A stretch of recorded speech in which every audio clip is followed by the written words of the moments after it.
Good morning. Welcome to the first session on the Middle East ever in this G1 Global. And I would like to thank you too for coming all the way to Tokyo to participate this conference.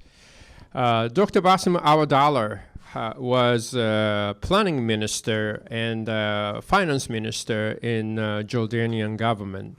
Then he became the chief of a royal Hashemite court. He is the right-hand man of His Majesty King Abdullah and a very trusted friend of the Crown Prince. And more importantly, we went to Georgetown together back in the 80s. And Faisal Abbas is editor-in-chief of Al Arabiya in English. And he's a very renowned blogger, and he's been in journalism for over 15 years. And he is also a school friend of one of my interns from Middle East in my parliamentary office. So we're doing sort of a kind of small world way. So there's a lot to talk about Middle East. There's a lot of things going on. We can talk about the Arab Spring, oil price, new regime in Saudi Arabia, Iran nuclear deal, refugee issues, and the Islamic State. So I let two panelists to talk about whatever come to their mind for as a starter, and then we'll go into each issue. So Bassem, would you like to start off? Thank you very much, Taro. First of all, I would like to thank you again for inviting me to participate in this excellent conference, and I would like to thank the organizers for their hospitality and for the excellent organization. I was just mentioning to Faisal, this is a great get-together, and I thought that the first two panels this morning were fantastic. We should do something in the Arab world like this conference. The title of this session is aptly entitled The Future of the Middle East. If you ask people today in the Middle East about the future, I think you're going to get a very gloomy answer. Many people probably do not think that they have a future in the Middle East, and that is very sad, and it is really tragic, and you can see that from the news that we are witnessing on a daily basis. You know, the immigrants that are flocking to Europe and the tragedies that we are witnessing every day. So it is indeed a very critical period, as you mentioned. Just to go back maybe 2-3 steps and give a brief background about the region. I'm sure you know the region more than I do, and most of you have been to the region and are experts in the region. But just to put it in perspective, the region that we are talking about is the Middle East and North Africa. It extends all the way from Iran in the east all the way to the Atlantic in the west. It straddles Asia and Africa, and along Europe, the southern and eastern Mediterranean shores. It has a population of today 410 million people. That's about almost 6% of the globe's population. Most of the population, most of these 410 million, actually 100 million of them are between the ages of 15 to 29. And the unemployment rate in this region among the youth is 25%. Now, the Middle East obviously is very important for many reasons. First of all, primarily in the eyes of many, is the economic reason. The region holds 47% of the global oil reserves. It holds about 43% of the global gas reserves. It accounts for 32% of the global oil production and accounts for 31.7% of the global gas production worldwide. The region accounts for 6% of global trade and has a total GDP of about $3 trillion US, which is about 4% of global GDP. So that's where the economic concentration or the economic importance of the region is. In terms of the geostrategic importance, obviously, because of the maritime global trade that takes place within the Middle East, obviously you have the Strait of Hormuz, you have the Strait of Bab el-Mandeb, you have the Suez Canal, and you have the Gibraltar Strait. You also have today Dubai, which is the busiest airport in the world, and you have Jebel Ali, which is the largest port west of Singapore. So this has given the Middle East and North Africa a critical role in terms of maritime global considerations as well. The other factor, which is obviously ever present in our minds, is the religious and historic factor, because the region is the home to the three monotheistic religions, Islam, Judaism, and Christianity. And obviously that has its advantages and its disadvantages as well. All the holy sites, all the religious sites, all the prophets that are holy to the three monotheistic religions are part of the history and very much part of the present of the region as well. The other thing that I really want to concentrate on as well is the demographics. As I mentioned, the young population of the Middle East, the 25% unemployment rate, the 100 million people who are between the ages of 15 to 29, this is quite unique globally. And it presents an opportunity, but it is also a major challenge, not only for the countries in the Middle East, but also for the countries in the international community. Today's Middle East, given this introduction, today's Middle East suffers from unprecedented chaos, suffering, political instability, and wars. You have wars in Syria, in Iraq, in Libya, and Yemen, to say the least. You have 8 million Syrians who have actually been displaced already. You have 4 million refugees, Syrian refugees.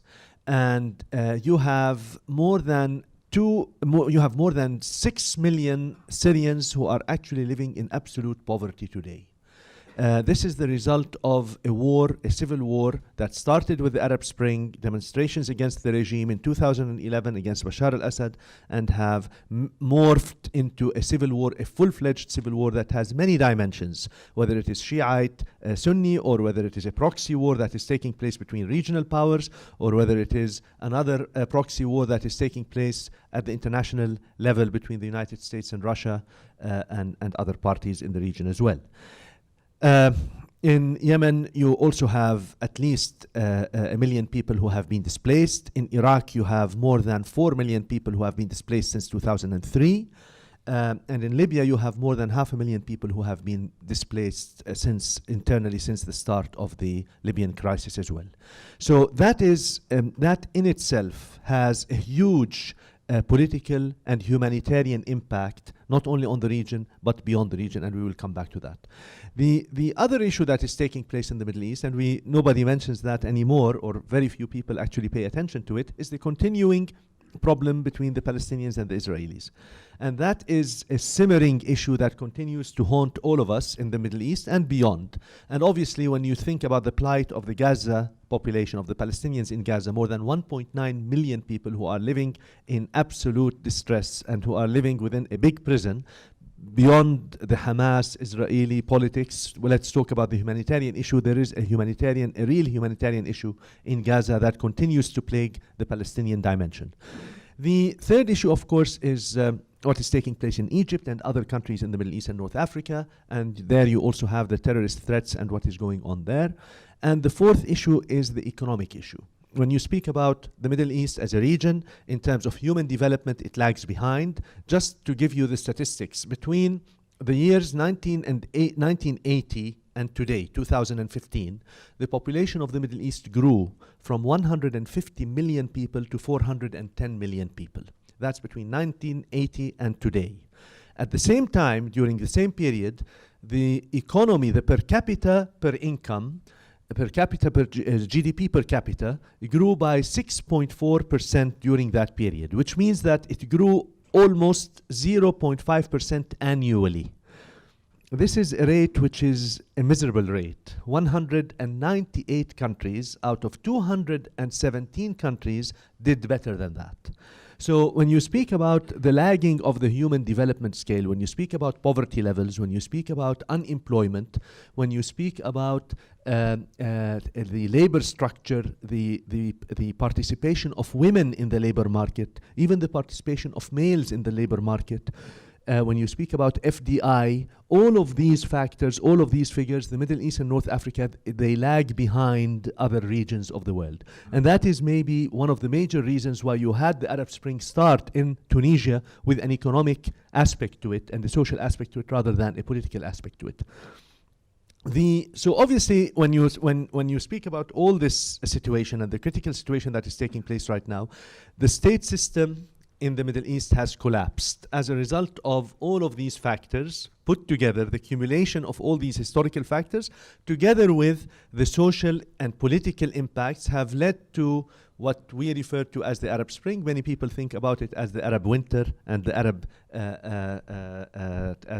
autumn rather than the Arab Spring because of the effects that it has had already on the region. As a result, I mean, to be brief, the state system in the Middle East has collapsed as we know it. Since the British and the French divided the Middle East region in 1916, the state system has emerged as we know it today, and it has all but collapsed. And today, when we speak about Syria, when we speak about Iraq, when we speak about even Lebanon, when we speak about Libya, when we speak about Yemen, these are no longer the states that we are used to, that we have been used to for the last 50, 60 years, at least since World War II, and some of them even beyond. So this failure of the state has led to the emergence of and the growth of terrorist groups like ISIS, Daesh, in areas which have taken advantage of the failure of the state and expanded in terms of influence and expanded in terms of territory, obviously leveraging the ideology of Islam and political Islam in order to make sure that they get as much power as possible. So what we are going through in the Middle East today is a very bleak political and economic picture, which has given rise to terrorist groups and extremism, and which has given rise to the displacement of people. What remains, and this is the last point I'm going to mention, and I will end here because I've taken too much probably in the introduction. What do we do? How do we tackle this? Where do we move? If we are going to have a future for the Middle East, what is there to do? How can the international community help? What can the Arab countries do?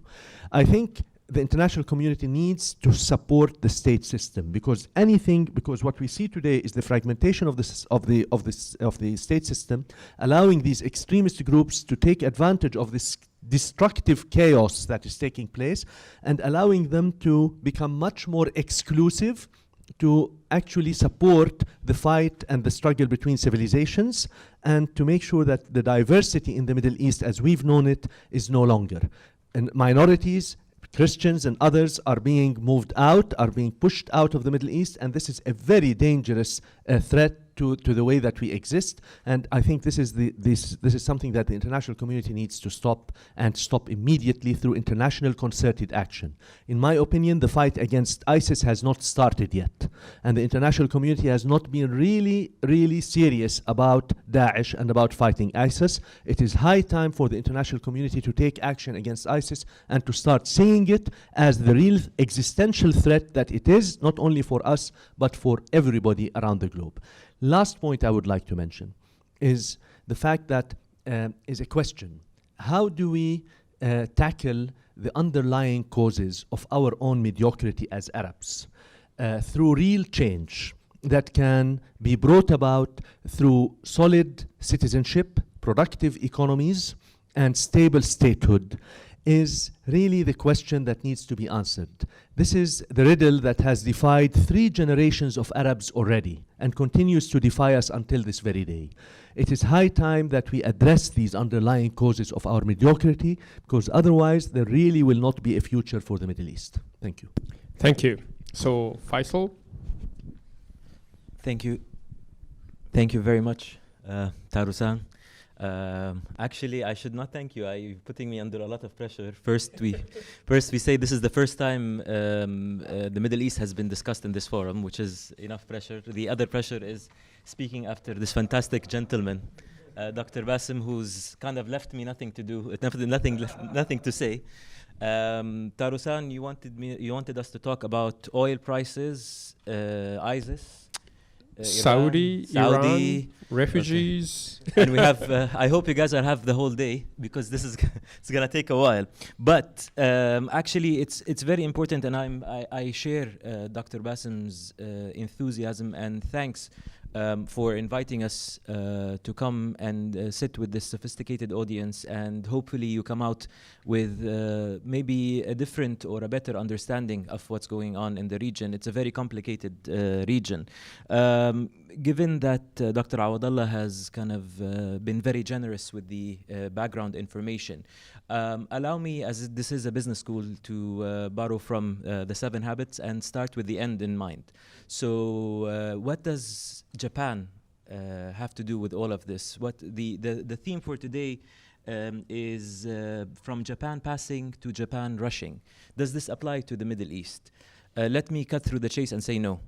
In fact, there's a kind of an overwhelming belief, I think, that it's passive Japan. And we're talking not just, people when they think about countries' involvement, they think military presence, boots on the grounds, things like that. I'm also speaking culturally. I'm speaking about brands.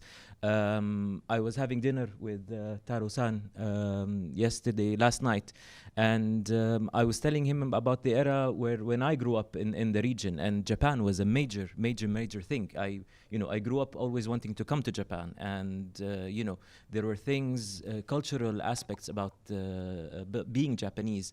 Everything from karate to manga to anime to brands like Sony to cars, sushi, and we feel now in the Middle East that there is kind of a pullback.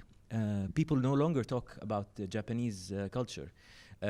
China is very aggressive on a business perspective, not much among culture. I don't think they're interested or trying to push their culture to the region. On the other hand, you have South Korea. South Korea is aggressively pushing K-pop. It's you now see soap operas, Korean soap operas dubbed in Arabic, and they're very popular in the region. People think when we talk about Korean culture that it's a one-off hit like Gangnam Style and there's nothing else. But actually, no. You see a lot of Korean restaurants. There's actually even a North Korean restaurant in Dubai, which I've been to, but I'll tell you about that on another occasion. So there is kind of this kind of void that's happening, and we're still talking business and brands and business and culture. We haven't still talked about politics.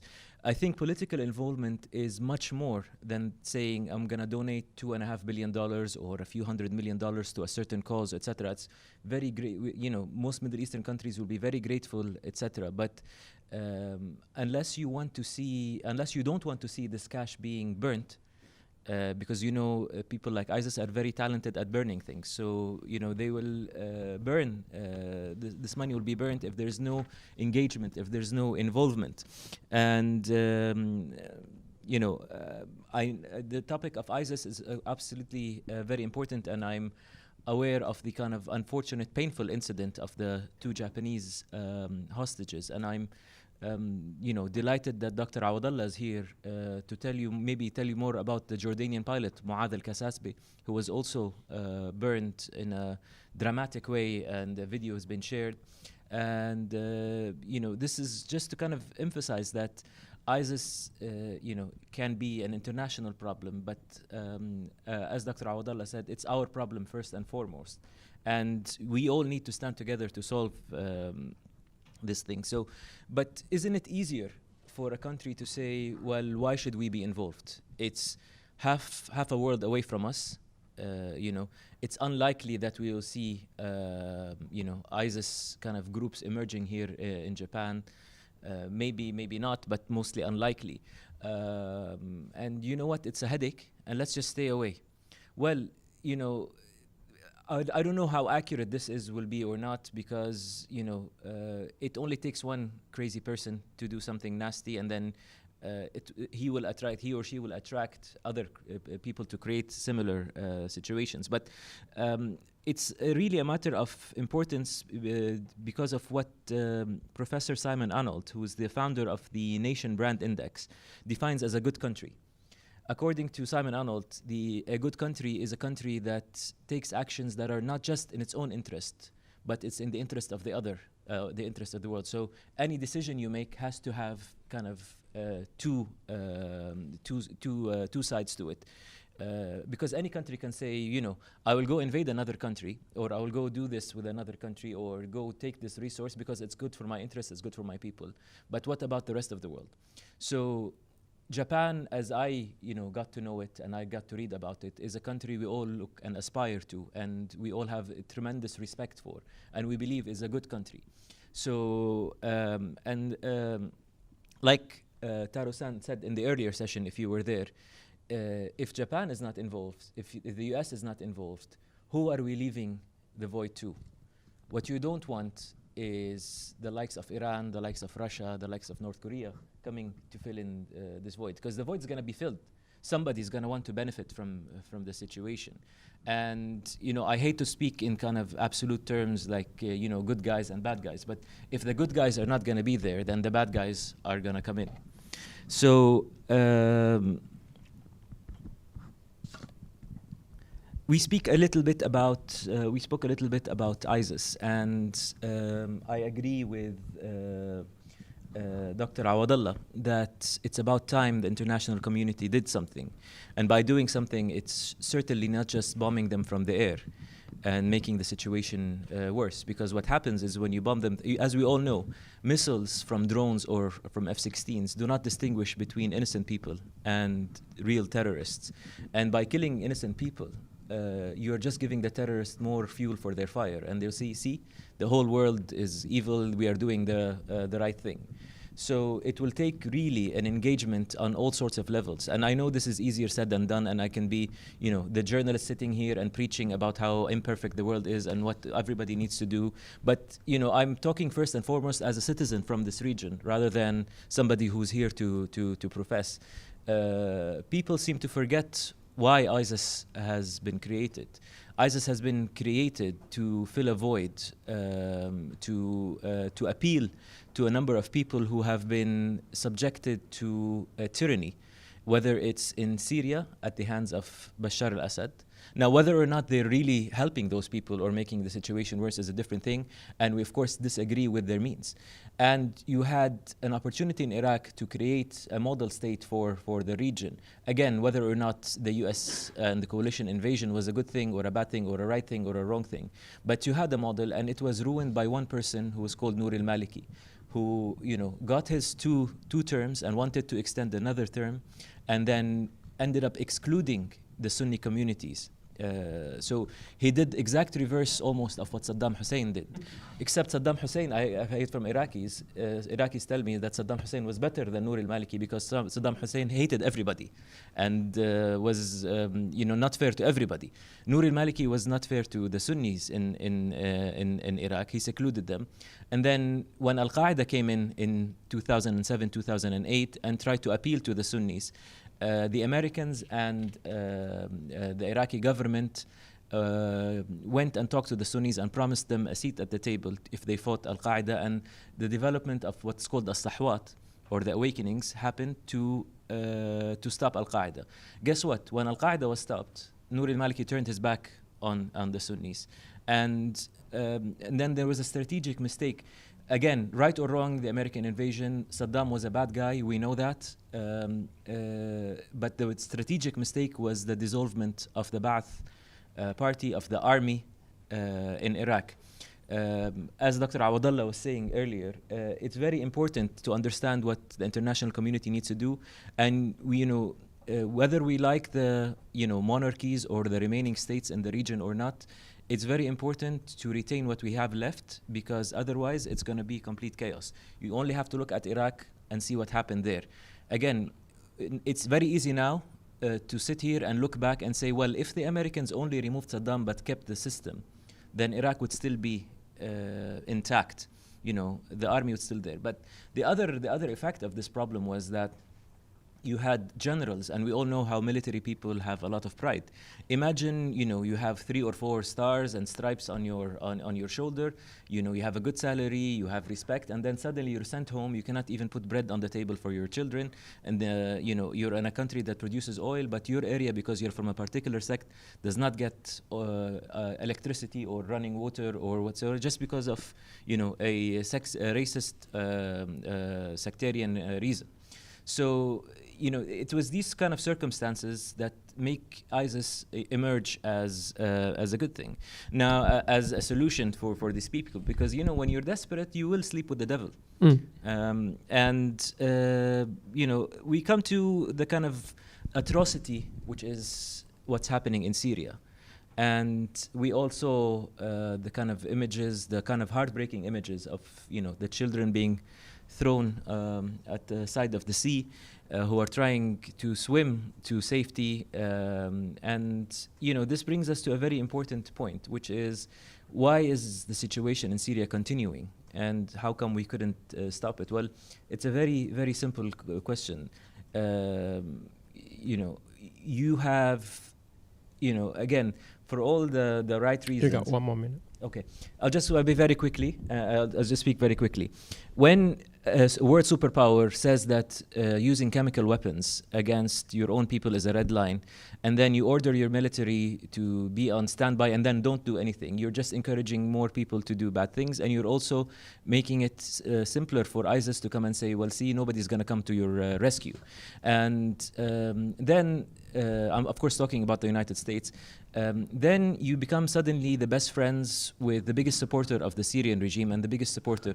Iran spends, according to a recent report in the Washington Times, between $14 billion and $30 billion supporting terrorist organizations in the region, including the biggest terrorist organization, in my view, which is the Syrian regime in Syria. 8 million refugees. 200,000 people killed. I don't think, if the red line is not using chemical weapons, where do we draw the red line? Do we wait until Bashar kills his whole people for the international community to move? Do we wait until, the whole country is wiped up or given to ISIS before Russia, China decide not to veto international action? Thank you. So Bassem talked about state. And many countries in the Middle East is far from nation state. It was artificially the borders drawn. But if we look at the countries in the Middle East right now, some kingdoms, like a kingdom of the Hashemite Jordan or Saudi kingdom or Morocco or UAEs, they're doing better than the others, it seems. They have a legitimacy. But if you look at the countries where there's no monarchy, Iraq, Lebanon, Syria, Libya, they are sort of failing state. So how could you create a legitimacy to the Middle Eastern countries where you have no monarchy? Or will the state border will be as it is into the future, or do you have to rewrite the state border? It was drawn by the British and French many years ago, 3 generations ago. Is it going to continue? What do you think? I think the real question here is one of states reforming themselves, regardless of whether they are monarchies or republics.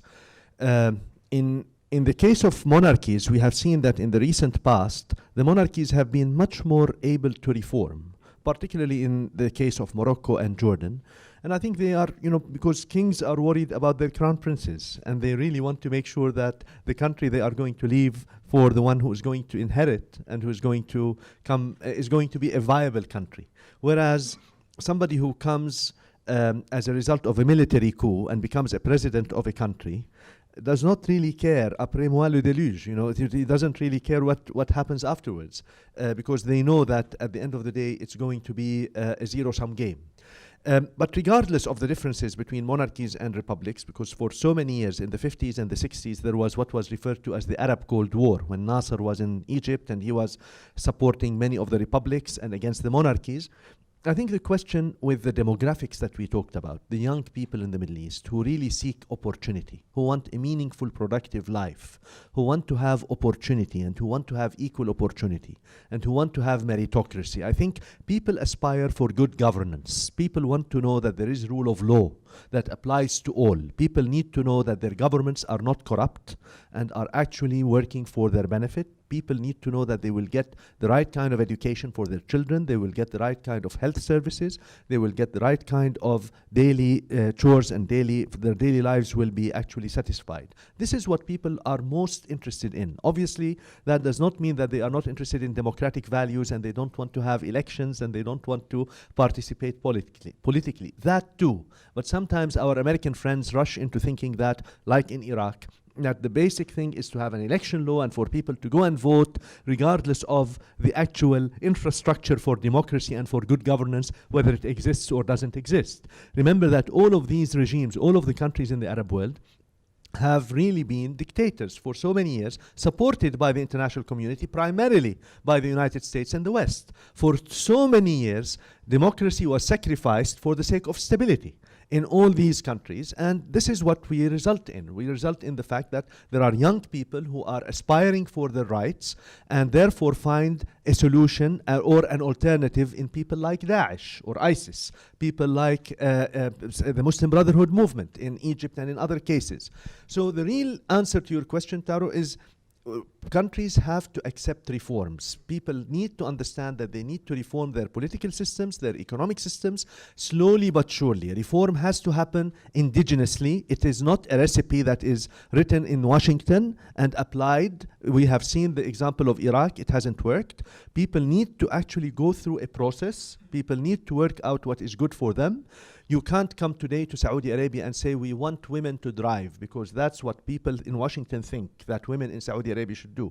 Because there are social values, there are religious considerations, there are historical considerations that are applied to Saudi Arabia and cannot be applied elsewhere. So the reform that needs to take place in Saudi Arabia or elsewhere has to be indigenous, has to be gradual, and has to fit in the particular social values of that country. But the answer is reform, whether you are a monarchy or whether you are a republic, in order for you to sustain yourself as a state and to be able to have an inclusive state that accepts minorities. I think whether these countries were created by the British or the French, or whether they have artificial boundaries or not, they are states. And today you do have, or you did have, a sense of nationalism in Iraq. You did have a sense of nationalism in Syria.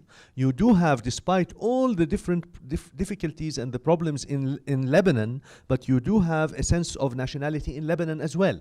So if we can work on that, if we can make sure that the reforms are advanced and we make sure that there is an inclusive political and social system that accepts and respects the rights of minorities as much as it respects the rights and responsibilities of majorities in the countries, in each of these countries, then you will have a viable system. Otherwise, it's not going to work. And fragmentation is not the solution. Along confessional lines or along religious lines, that is going to be exclusive. That is exactly what ISIS and Daesh want. They want to actually divide our societies along sectarian, confessional, religious lines, and they want to deprive us of the diversity that has made the Middle East the real beacon of civilization for so many years. It was the diversity that made the Abbasid Empire in the past such a rich society. The diversity between Persians and Arabs and Jews and Christians and Muslims, that was the heyday of Islam. Islam is a religion of acceptance and tolerance, not a religion that excludes people and hates people because they are non-Muslims. Thank you. Faisal, is democracy possible in the Middle East, or is it going to be a different democracy from Western countries? What do you think?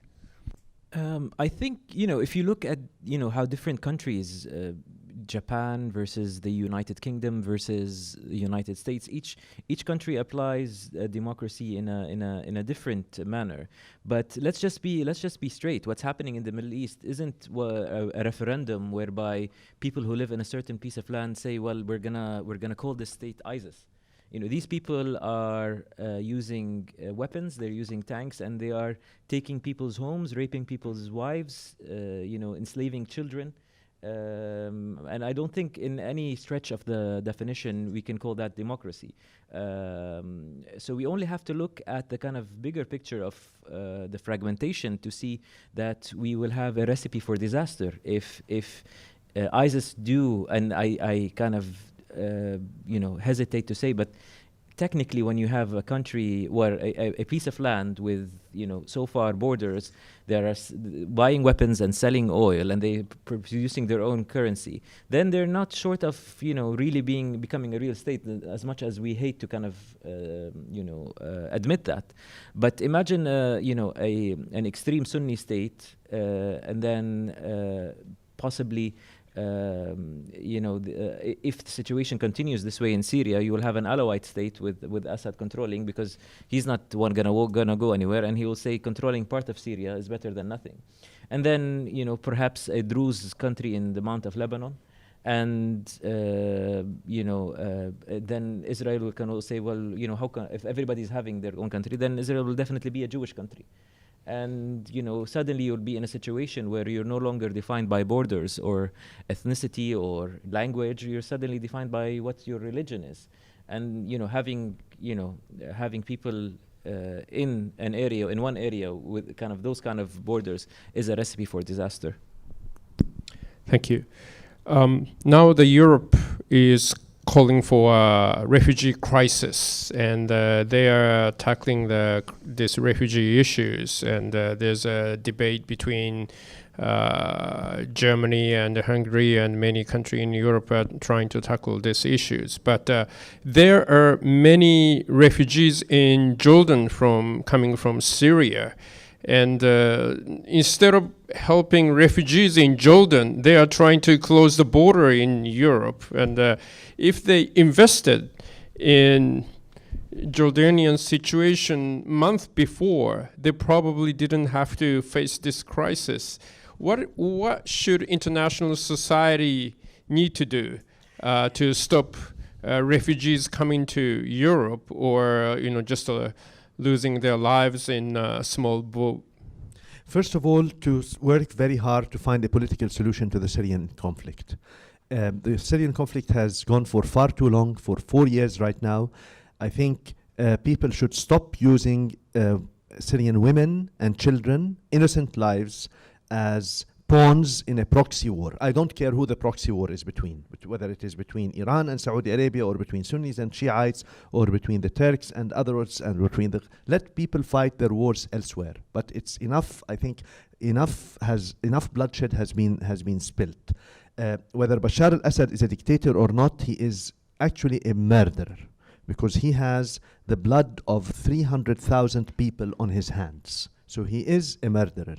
Having said this, it is way too far right now for us to say Assad must leave before we stop the bloodshed, because this bloodshed cannot stop while this tyrant is there, and we cannot wait for this tyrant to disappear and have another 300,000 lives be lost. I think that is a very expensive humanitarian price that will be paid. So I think everybody should come and sit at the table. We don't like Bashar al-Assad, and we want Bashar al-Assad to be out today, not tomorrow. But having said this, I think everybody should sit around the table and they find a political solution. That's the only way to stop the flow of refugees. Yes, in Jordan, we have 20% of our population today who are Syrian refugees. They are part of the Za'atari camp, and you visited the camp. They are part of another camp, but many of them have actually become part of the Jordanian labor force and work in Jordan, and have gone to cities in the north and the south and elsewhere. In Lebanon as well, there are more than 1.5 million refugees today, Syrian refugees, who are in Lebanon as well. The international community has failed Jordan and has failed Lebanon, has failed the Syrians primarily, but has failed us because we have received a very, very small fraction of what is required in terms of humanitarian assistance, food assistance, economic assistance, water assistance. When the winter months come, last winter we had a very bitter winter in Jordan. We had a snowstorm, and actually people died in refugee camps in Syria. Nobody really cared. It was, we did not see CNN and BBC, with all due respect to them, covering 24 hours like they are covering the flow today.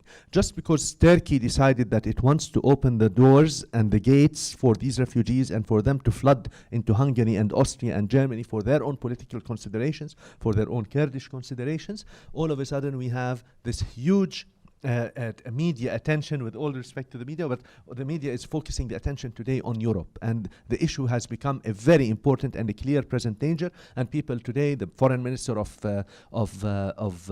Spain and others, are saying we need to speak to Assad and we need to sit with the Assad and we need to find a political solution. Well, come on, we need to find a political solution yesterday, and then the fate of Assad can be determined later. He should go to an international court of justice. Maybe some justice will find its way eventually. But at the end of the day, I think the important thing to do is to stop the blood spilling of innocent human lives in Syria today. That is what is required. Thank you. I went to Jordan's Zawatari camp last May, or the May 1 year ago. And we didn't realize until then was there are more refugees from Syria inside the Jordanian cities trying to get the job. And they are actually getting job away from the Jordanians with cheaper wages. And the refugees in the camp are not everybody. And we didn't see that. And I think Japan is trying to fund some food stuff through the World Food Program, but obviously that wasn't enough. And now World Food Program has to cut down their program in Jordan, and I'm afraid we'll soon see some kind of crisis in the refugee situation. And well, obviously we don't have enough time to cover all the issues, but let me go to Iran nuclear deal. Iran is said to have funded a lot of terrorist groups, even in the current situation. Now there's a nuclear deal, so they will come to the oil market legitimately. We'll get more revenue. What is your assessment of Iranian nuclear deal, Faisal? If you took a big rifle and shot yourself in the foot, it wouldn't have been this disastrous, really. Here's the situation. You have a country that's spending $14 to $30 billion supporting terrorist groups with sanctions, with restrictions, with etc. You can only imagine when you remove these sanctions and these restrictions without no conditions, what can happen. So let me just be clear, because a lot of people keep asking me this question, or ask this question in the region. It's like, but isn't an Iran free of nuclear weapons better for global stability? Well, of course it is. But, in Arabic we have a saying, and I know there's a big fishing culture in Japan. We have a saying in Arabic called "Ba'ni samak fil bahr," which means he sold me fish in the sea. Which means nothing. So the whole negotiation with Iran was about their intention to weaponize their program. I know Netanyahu had this cartoon with the bomb and ticker, and there's a lot of estimates about how serious the Iranian weapons program is. But what could have happened, or what should have happened, was that the negotiation with Iran shouldn't have only focused, and perhaps, and by the way, America has done a lot of good in the world, and I do believe they have good intentions, but sometimes they can be so single-minded that it's unbelievable. Like I know a lot of the leaders in the Gulf and a lot of politicians were going to try to discuss with them and saying, but what you're doing is like, what about the Houthis, or what about the Assad regime? And they're like, no, we're discussing the nuclear deal. We need to close the deal with Iran about the nuclear program. But you're solving one problem and not looking at the other. It's exactly the same situation with Bashar al-Assad and the chemical weapons. No. It's just the chemical weapons that are problems. Nobody should be allowed to use these weapons. Well, okay, fine. He killed 1,000 people with chemical weapons. But what about the 200,000 people? What about barrel bombs? Does it make it okay because somebody's using conventional weapons, not a nuclear weapon or a weapon of mass destruction or something like that? I sometimes don't get this kind of single-minded approach on things. People are still being killed in Syria, and Iran is going to continue to fund terrorism around the region. more so now that the sanctions have been lifted. And that is the basis of why a lot of Gulf countries are very worried or concerned about this kind of deal, because all we're getting is a pat on the shoulder and say, well, don't worry about it. If they misbehave, we will do something about it. But they are misbehaving now. There's a short-term memory thing, because people in Washington, or at least this administration, seems to forget the 1979 hostage situation. They need to forget the 1983 attack on the Marines in Beirut. They forget Asaib Ahl al-Haq, who has killed many Americans, many Brits, many Iraqis, and they stabilized the biggest force destabilized under the nose of the Iraqi government, which is backed by Iran. It's a paramilitary group directly funded by Iran, which, in my opinion, is no less damaging than ISIS or Al-Qaeda. The only difference is they're much more aware not to kind of post videos online of what they do. So that, I hope that answers the question. And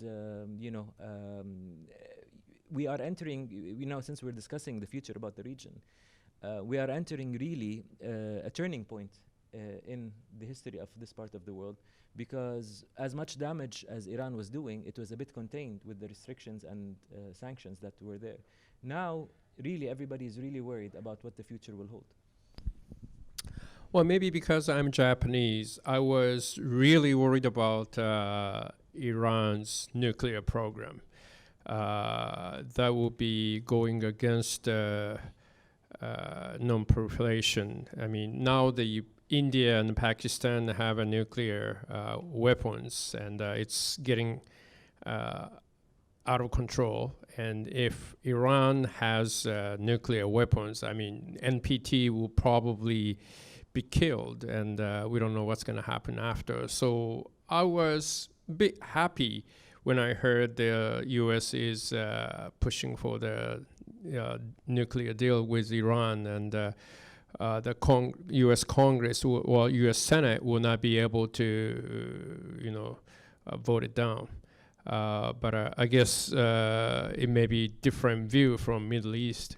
I just want to reiterate, Your Excellency, that there is no dispute. There is no sane person on this planet who would say that reducing Iran's capabilities to have nuclear weapons is a good thing. It's actually a brilliant thing, and it's better for world stability. But we are not discussing this. We're discussing the way it was done, and whether or not the U.S. allies in the region should have been involved in the negotiations, and whether or not certain guarantees were given. That's the whole point of the conversation. But nobody ever will disagree that having Iran without nuclear weapons is a good thing. Bassem? Just a quick word. I think here we're talking about two different things, or two separate things. Iran's nuclear capability is one manifestation of the growing influence that Iran has attained over the last 10 years, I would say, 15 years. And the admission and acknowledgement of the world powers, the P5 plus 6 plus others, P5 plus 1, plus other countries as well in the world, of Iran's presence and Iran's stature was manifested through these nuclear deals. That is one part. But the other part is the influence that Iran has regionally. And this is the real issue, I think, that the Gulf countries and many of the Arab countries have, because we see Iran's influence way beyond the borders of Iran, and even before they started their military activities inside Syria. So you see their activities in Hezbollah, you see their activities in Bahrain, you see their activities in Kuwait, in Yemen, elsewhere. So Iran has managed to have unbelievable and unprecedented influence beyond its borders in many areas. Now, there is something to say about Iran's proactive activities, foreign policy or otherwise, but there is also something to say about Arab weakness. So in terms of the Gulf countries and in terms of countries like us, the moderate Arab countries who see today Iran's clear and present danger, we've been waiting for the United States and the West to solve the Palestinian issue on our behalf for the last half century, and they haven't. Now we are waiting for the Americans and the West to protect us against Iran.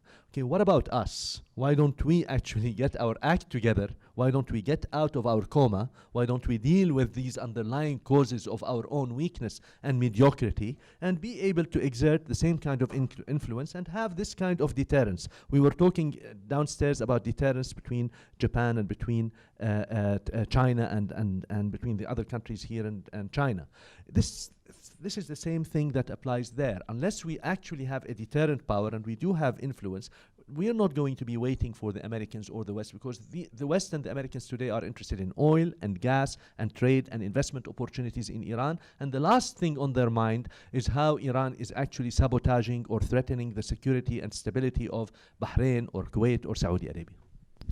I've heard from many Japanese companies that there's going to be a wide opportunity in investing in Iran once this nuclear deal is concluded. I don't think they have thought about their activities in Bahrain or Syria. And maybe the Japanese government is trying to make some kind of deal with Iranian government. And I think we need to raise the issue of terrorism in the Middle East. Well, we have 5 minutes before we go to the Q&A.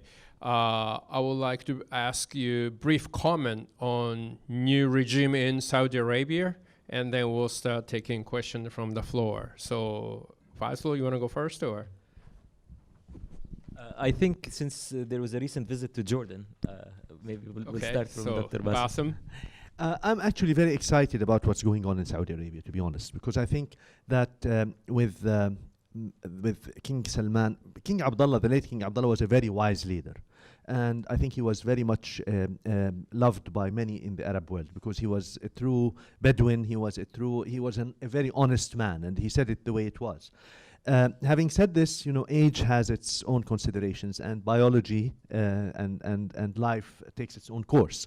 So I think the fact that you do have a new king in Saudi Arabia who has actually empowered the younger generation. I mean, this is a major shift in Saudi Arabia, because all of a sudden, I mean, this new king came and gave power to the grandsons of King Abdulaziz. So the crown prince is Mohammed bin Nayef, the crown prince is Mohammed bin Salman. The difference in age between the king and the crown prince is a quarter of a century, 25 years. And the difference in age between the crown prince and the deputy crown prince is 25 years. So that is novel for Saudi Arabia. And I think that both the crown prince and the crown prince are well known in Saudi Arabia to be very hardworking. They are aware of all the challenges that we are talking about, whether it is Iran or whether it's the falling oil prices, the diversification of the economy, the unemployment among the youth, all these issues and challenges which are really very, very much there in Saudi Arabia, whether you're speaking about the Houthis or you're speaking about the internal considerations. I think you have a new leadership, you have a new dynamism. I have not seen this dynamism in Saudi Arabia ever. This is unprecedented. I hope this will be sustainable. I hope it will actually be. I'm sure that it will have results, because I feel that there's a lot of deep thinking that is taking place, and there's a lot of energy that is taking place. We need that. As I just said, we cannot wait for others to fight our wars. We have to be there. We have to be present. If you're not sitting at the table, somebody else will sit on your behalf, and you will not argue the same case that you can argue. So it is very important for the Saudis to be there, because you have Iran as a regional power, you have Turkey as a regional power, you have Israel as a regional power. Saudi Arabia has to be present on the table. Yeah, let me start with a bit about the late king, King Abdullah. You know how you have the term Abenomics here. We have Abdullahnomics in Saudi Arabia. Indeed, when he ascended to the throne, or even when he started as crown prince or deputy king at the time, Saudi Arabia was in a financial crisis because the oil prices were low. There was a lot of spending because the government spending wasn't readjusted after the collapse of the oil prices.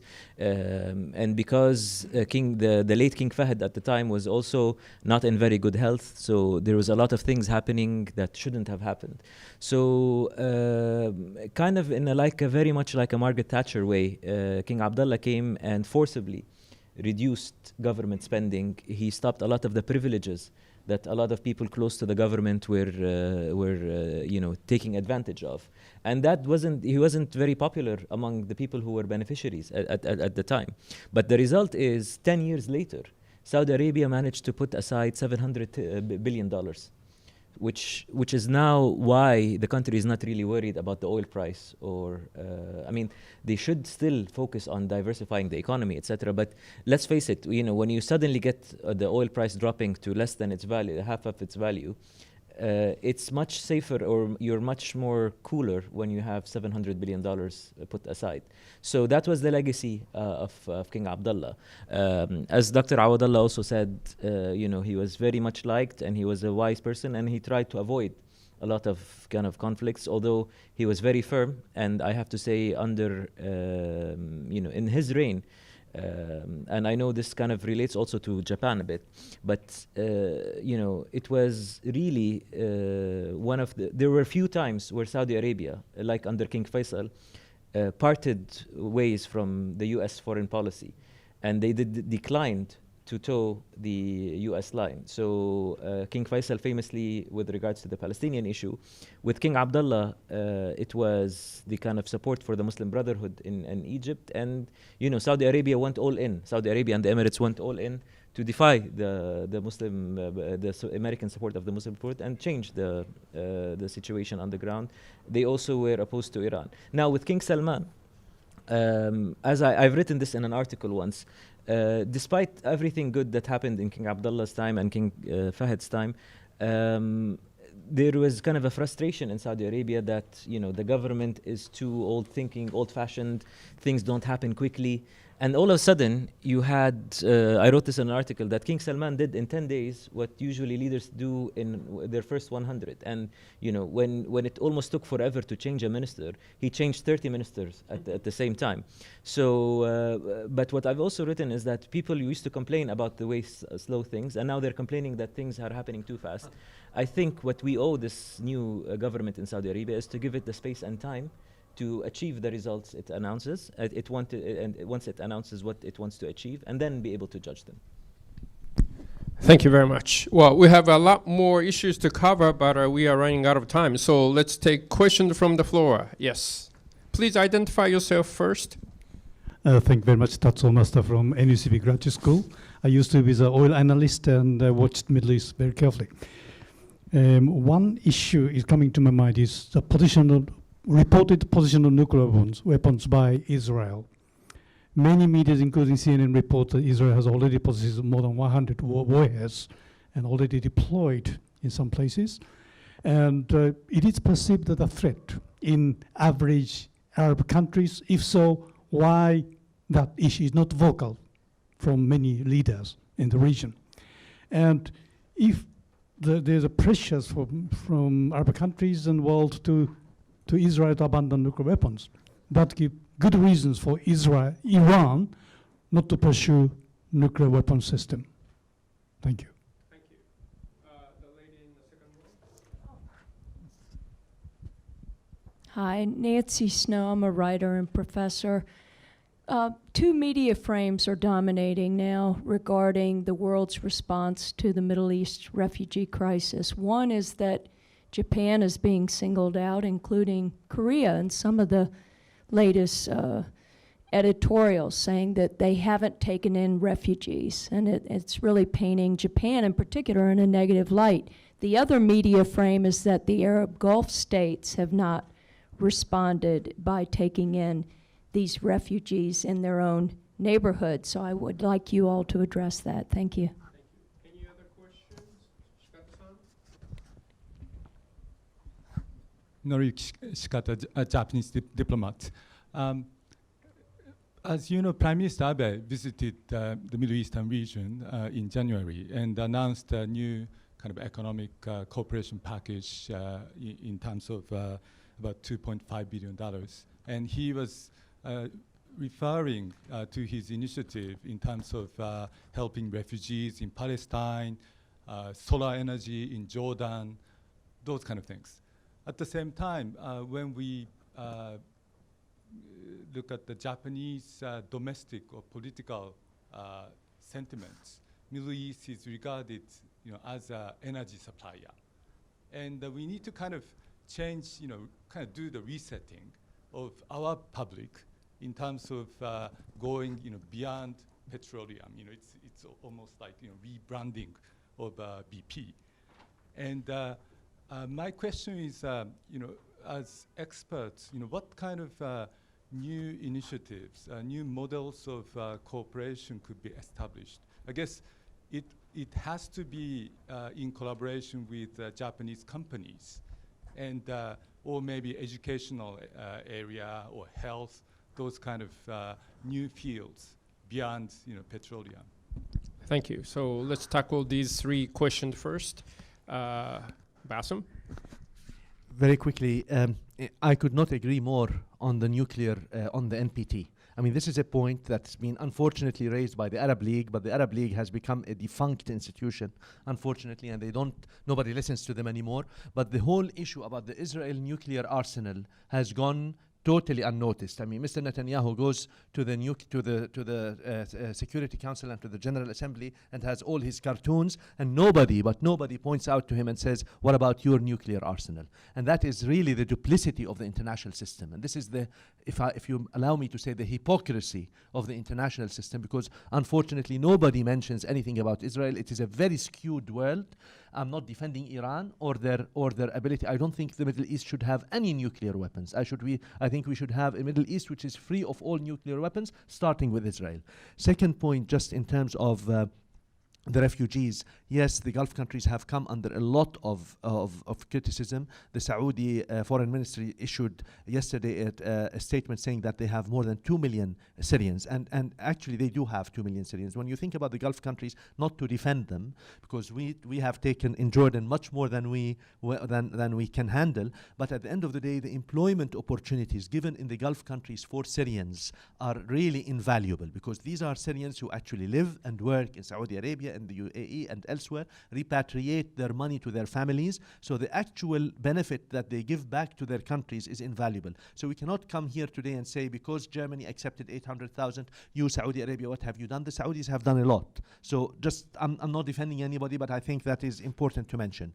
I absolutely agree with you. I cannot agree with you more. I think, and I always speak to my friend Taro about the fact that Japan should have a much more pronounced political role in the Middle East, in the Middle East peace process in particular, but also in the reconstruction of the Middle East. Japan, as we heard earlier, it's an expert in shock therapy. Japan is a miracle that has actually come out of the ruins after the Second World War. This is where you can help us. Today we need more than probably $1 trillion in order to actually reconstruct what has been destroyed in the Middle East. And if any country can actually help reconstruct the Middle East, it's Japan. Japan has to have a much, much more pronounced role. People, as Faisal said, people love Japan. People have always associated success with Japan. You need to have a much more pronounced role in that. I think that when you speak about what Prime Minister Abiy mentioned about the peace corridor, about all the alternative energy, these are very important projects that we hope will be also reflected in terms of political initiatives to put some pressure on the Israelis as well when it comes to the peace process. Thank you. Yes, so thank you for the questions. I really have nothing to add really to what Dr. Awadallah said about the nuclear program, but what I will say is it's not the first thing Israel gets away with. I mean, there seems to be, two two laws in the world, one that only applies to Israel and one that applies for everybody else. So, this just goes with the whole scenario. Regarding Nancy's question, yeah, well, regarding Japan or countries, I do hope that all countries in the world do more to help Syrians as much as they can, Syrians and Iraqis or everybody in need.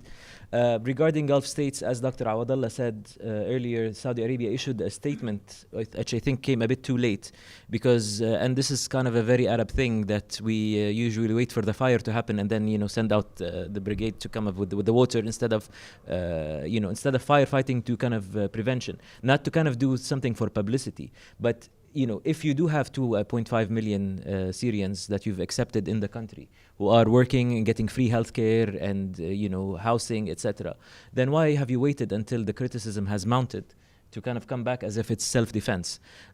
Frankly, I accept what the government has said about 2.5. I don't think it's enough. I don't think anybody in the Arab world or in the whole world can do enough for a poor child like Aylan who was thrown on the beach. I really couldn't help myself crying in the newsroom when I saw that picture. It is a disaster, and there is nothing rich or poor country can't do enough for these people. Jordan, I have to say, and I traveled quite a lot to Jordan. What these people are doing is really, really, really courageous. They are, in Arabic we have a saying, is like, بيقسم الخبز. So you have a piece of bread that you split within your own family and with the refugees. And they don't have the capabilities to do it. And it's kind of putting a lot of pressure on, water, it's putting a lot of pressure on energy, it's putting a lot of pressure on all the resources that they have, but they're still doing it with kind of an open heart. And they're doing their best. And let's not forget the security. I mean, yes, it's a noble cause, etc., but it does not come without its security concerns. So regarding the last point, which I'll dwell on a bit, going back to the point I said earlier about, the theme of this conference is Japan rushing, and I kind of strongly disagreed with, and I said it's passive Japan in the Middle East, and it shouldn't be. As Dr. Awadallah just said, people affiliate Japan with success. People know that Japan managed to get up from the rubbles, and as Dr. Awadallah rightly said, if there's anybody who's capable of setting a model to help rebuild the Middle East, it is Japan. Don't forget, your foreign policy is not tainted with being unfair or colonial past in our part of the world, at least. So there's a lot of kind of positive thinking towards Japan, and more importantly, people, when we talk about kind of international development, people think about, countries who are developed as a bank that just deposits money in other countries. As I said earlier, just depositing money in a country in need is like burning it, because, it will vaporize, and they're not. What we really need is to work closely with Japan to transfer knowledge, joint projects where we don't just come and say, help us build this bridge or help us this nuclear plant, but Saudi or Emirati or Jordanians sitting together with Japanese scientists and learning how to do it. Because when you can either build a plant or build a factory or give us the technology once, or you can help a whole generation, finding jobs later, learning skills that are extremely important. And in an indirect way, you're also helping prevent people from going into extremism. And only a country like Japan, and I hate to say this, but the Koreans are doing it. I don't hate to say this because I really like the Koreans. I'm not saying this because I dislike the Koreans. I like Japan. But I'm aware of the kind of missed opportunity that Japan has. Samsung, for example, I was sitting with some of their executives, and they have a program of actual transfer of knowledge and transfer of experience to the countries that have, they have big clients for, because they don't believe in just a transaction. I think Japan needs this on a national scale. And if there's anything else in the media, or I'm sure Bassem can do to help bring such a program to life, because I really think, and I genuinely do think, this is what the region needs. Thank you. Yes. Hi, what's your outlook on what's going on between Turkey and Iran right now? I mean, obviously there's looks like Kateb Hezbollah or one of the groups, special groups, has kidnapped a bunch of Turkish workers in Baghdad, and obviously the Turks are letting America use Incirlik to begin a limited series of attacks on ISIS. Do you see that you both are talking about Syria and the need for a solution to Assad? I totally agree, but the country that has the most power to actually remove Assad is Turkey, and they complain a lot, but what about them actually moving their forces southward and just taking them out and pushing the Iranians out as well? Yeah, Nick Gowan, can I make two comments? First of all, and then a question. First of all, on Saudi Arabia, I think you've got to be a bit bleaker than you've just been, because the IMF earlier this week has just issued a very stark warning that actually, in trying to kill the marginal high-cost oil producers, Saudi Arabia is creating a massive problem for itself at the moment and is desperately threatened at the moment by liquidity problems of dollars. So, in other words, there may have been a miscalculation in order to kill the American shale output. Secondly, Bassem, you and I have gone back a long time, including to many places like Sharm el-Sheikh, as you mentioned, but also the Dead Sea. And I think back to the 2003 Human Development Report of the United Nations. And much of what is happening now was warned about 13 years ago. And I've watched mud being stirred, including, by His Majesty and others, trying to get things done on growth and earning capability for the next generation. And there's a terrible, terrible hostage which has been created here. But the reason I'm raising that is because what kind of outlook should there be for ISIS and Daesh, and the ability of the digital caliphate to harness and attract the next generation who are deeply disillusioned by what the leaders have done or not done for them, because that warning has been there for an awfully long time. The lucky ones are able to somehow get across into Europe, and that's another issue. But many of them should be staying at home, developing the countries, including Egypt. Egypt may have this massive bonanza of gas coming up, which is just announced 10 days ago, which could go on for 100 years. But it's got to be managed properly, it's got to be managed well, and it's got to create jobs for the next generation to stop them wanting to leave.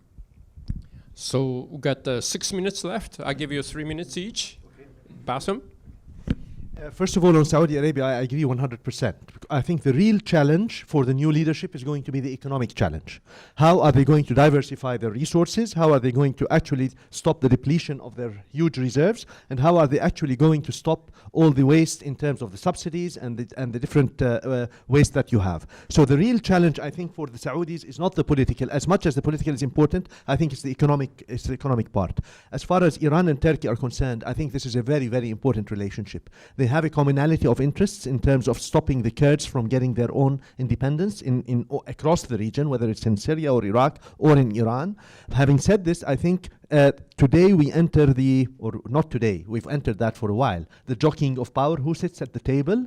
I say it in a very blunt way. I say the United States is exiting the Middle East, and it is giving subcontracts to regional players. Now, whoever qualifies to be a subcontractor, whether it is Iran, Turkey, or the United States, is going to get the biggest piece. So you can get Iraq, you can get Syria, you can get somewhere else. This is where I see the Saudis as trying to vie for some kind of influence on the table if they succeed.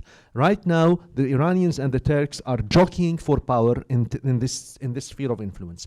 Last thing, as Nick said, just in terms of the reform effort, I think we have been collectively we have had a collective failure by the states in the Arab world in addressing the Human Development Report. I think all of us have not done anything about reform. We've talked the talk, we never walked the talk. We never actually put our actual money where our mouth is. We were never serious about the reform that would create jobs for the young people to stop them from going to Daesh. Daesh is a clear existential issue. It's a clear existential threat. The solution is in our hands. It is an Islamic problem first and foremost. It is a regional problem first and foremost, because we need to wake up and deal with all the causes, as I said, the underlying causes of our mediocrity, which has defied us for the last 3 generations. This is the time to do it, because otherwise we're not going to survive anymore, and the Middle East is not going to have a future anymore. And I don't think the international community should come to the rescue of failing states. We are either viable states or failed states. We need to make that choice. Yeah, so basically regarding being bleak on Saudi, I don't think I can be more bleak than saying there's a crisis, the oil is half of its prices, but half of its price, but you would feel much better if you have $700 billion tucked away. That's not in any way denying the fact that there's a problem and that there's overspending. Let me just give you some background. Population in Saudi Arabia grew 333% in the past 25 years. These people, you know, when you talk about that kind of growth, you're talking about people who want a piece of land to build a home on, they want electricity, they want water. In a country that does not have natural water resources, we have to desalinate. So technically, we burn oil to get drinking water. In effective measure, that means the oil is cheaper than water in Saudi Arabia. So that is a big problem, and that's why, you know, Saudi Arabia under the late king has issued a directive to kind of get nuclear experience, not for developing weapons like Iran or Israel, but to have nuclear power and alternative energy, so that, because it's a double-edged sword when you have this much growth in population and you're in a country which really still depends on the state is kind of catering for the welfare of the people. It creates a problem because you have a bigger population that will consume more of your oil. And just to give you a sample, in the summer, 70% of electricity is directed to one function, which is air conditioning. So, and this is from the mouth of the head of the Saudi Electric Company in 2011, when I asked him, tell me why the world's biggest oil exporting country has electricity cuts. And this thing, it's, consumption isn't right. There's so many things that can be fixed. Devices are being imported cheaply from China. They're not very effective, etc. So, the other thing I want to say is the Saudi financial statements are public. So, you will not have the government come and say, well, actually, even the price of oil is at 50, we are earning, massive amounts of money. They produce their budget every year, and it's public, and they've already acknowledged that there's a deficit. The last point I would like to ask Nick, because he was telling me, he was sort of insinuating that it was the Saudi intentionally pushed the price oil down to push out oil suppliers, and that sounds like an assumption to me. I have no facts or have not seen anything concrete, so if you have facts, I'll be very welcome. You're very welcome to kind of present them. It's not me making that assertion. It's very It very just sounded clear. like you were. So. No, it's not an assertion Okay. at all. Okay. I should maybe talk to the IEA or. All right. So the other point regarding Turkey and Syria. Let me just say this very quickly and very simply. Turkey, we can wipe out the Syrian regime in 5 minutes if it wasn't for the Russians. The Syrian army has kind of decaying weapons. They haven't fought a real war in a very long time. And if it wasn't for the Russians there, the Russian technology, the weapons, the trained Hezbollah fighters coming from Lebanon, who have been fighting for the past 20 years, the Iranian backing is what kind of tilts the kind of advantage. And Turkey, like with the example we heard earlier about South Korea and North Korea, like South Korea has a lot to lose if it goes into a war with North Korea. Turkey has a thriving economy, or until recently had a thriving economy. So they do have a lot to lose, and they have a lot to consider if they want to go for a war that will not end in 5 minutes. That is a war that's going to, if the Russians and the Iranians are involved, it will take a very long time. Well, thank you very much. I think we are running out of time. I hope this will be the first of many more sessions to come on the Middle East in the G1 Global. Please give big hands to the two panelists coming all the way from the Middle East. Thank you very much. Thank you.